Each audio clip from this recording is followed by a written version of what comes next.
বেসরকারি স্কুল কলেজে কর্মরত এমপিওভুক্ত শিক্ষকদের বদলি নিয়ে দুশ্চিন্তায় পড়েছে মাধ্যমিক ও উচ্চশিক্ষা অধিদপ্তর মাউসি।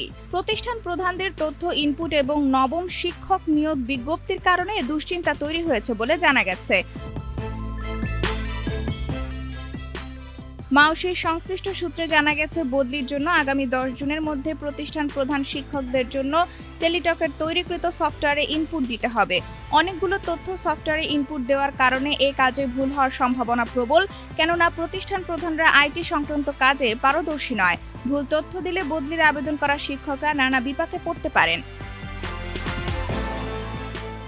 সূত্রের তথ্য বলছে, বদলি কার্যক্রম শুরু হওয়ার পূর্বে যদি নবম শিক্ষক নিয়োগ বিজ্ঞপ্তির সুপারিশ করা হয় তাহলে বদলি বিজ্ঞপ্তিতে খুব একটা উপকার হবে না।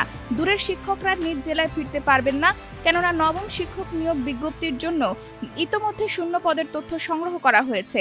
কাজেই শূন্য পদের নিয়োগ সুপারিশ করা হলে দূরের শিক্ষকদের নিজ বাড়ির কাছাকাছি ফেরার পথ বন্ধ হয়ে যেতে পারে। নাম অপ্রকাশিত রাখার শর্তে মাউসির এক কর্মকর্তা দ্য ডেইলি ক্যাম্পাসকে বলেন, বদলি কার্যক্রম শুরু করতে মাঠ পর্যায়ে তথ্য সংগ্রহের উদ্যোগ নেওয়া হয়েছে। এজন্য মাউসির আঞ্চলিক অফিসের মাধ্যমে প্রতিষ্ঠান প্রধানদের সঙ্গে অনলাইনে সভা করা হচ্ছে।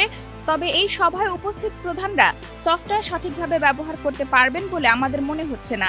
এজন্য আমরা তাদের বিশেষ প্রশিক্ষণের বিষয়টি ঊর্ধ্বতনদের অবহিত করতে চাচ্ছি। ওই কর্মকর্তা আরও বলেন, ইতোমধ্যে নবম শিক্ষক নিয়োগ বিজ্ঞপ্তির জন্য শূন্য পদের তথ্য সংগ্রহ করা হয়েছে।